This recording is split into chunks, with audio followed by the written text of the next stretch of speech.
ঘটি বাঙালির মধ্যে যতই লড়াই থাক না কেন, যেহেতু আমি বাঙাল বাড়ির বউ, ঘটি বাড়ির মেয়ে হলেও আমাকে বাঙাল বাড়ির, যেহেতু আমি থাকি সেখানে, তাই তাদের রুচি অনুযায়ী আমাকে কিছু রান্না করতেই হয় বা শেখার চেষ্টাও করতে হয়।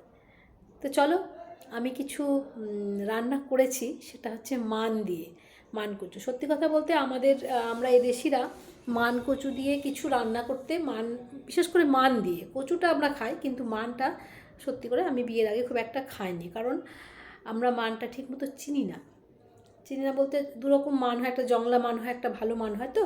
তো আমরা চিনি না কোনটা ভালো মান বা কীভাবে সেটা পরীক্ষা করে করতে হয়। এখন নেটের দুনিয়ায় সবাই হয়তো জেনে গেছে, কিন্তু আমাদের ছোটোবেলাকার সময় আমরা অতটা জানতাম না। আমাদের বাড়িতে খুব একটা মান রান্নাটা হতো না। কচু হতো, কচু শাক হতো, অনেক কিছু হতো, শাপলা হতো, কিন্তু মানটা আমাদের হয়নি, কোনোদিন খাইনি। শ্বশুরবাড়িতে এসেই প্রথম আমি মানটা খেয়েছি। তো রান্না করার চেষ্টাও করেছি শিখে। আজ নাই নাই করে প্রায় 30 বছর হতে চললো আমার বিয়ে হওয়া। আর পারবো না বললে কি হয়? সে তো হয় না। তো চলো, আজকে আমি মান দিয়ে কী কী রান্না করেছি তোমাদের সঙ্গে শেয়ার করি। চলো আমার ডাইনিং টেবিলে, দেখবে আর বলে দিও ঠিক আছে কি না। আর কী কী রান্না হয় সেটাও যদি আমাকে কমেন্টে জানিও, তাহলে আমি চেষ্টা করবো সেগুলোর করার। চলো আমার ডাইনিং টেবিলে। দেখো, এটা করেছি মান বাটা, কাঁচা মান নারকেল সর্ষে দিয়ে বাটা। এটা হচ্ছে মান সেদ্ধ, এটা মান নাড়া বা লাড়া, মানে রসুন, শুকনো লঙ্কা, কাঁচা লঙ্কা, কালো জিরে ফোড়ন দিয়ে মানটাকে একদম জল না দিয়ে ঢাকা দিয়ে দিয়ে তেল একটু বেশি দিয়ে মানে ভাজা আর কি, কিন্তু সেদ্ধর মতো হয়ে গেছে। এটা হচ্ছে আলু দিয়ে মানের তরকারি, ঘি গরম মশলা দিয়ে, নিরামিষ। এটা মান দিয়ে ডিমের ঝোল।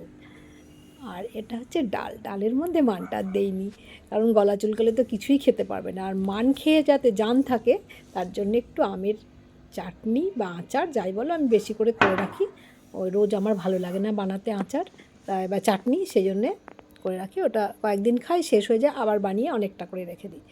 তো এই ছিল আজকে আমার মানের তরকারি। আর একটা আছে যেটা হচ্ছে মানের বড়া, দাঁড়াও সেটাও দেখাচ্ছি।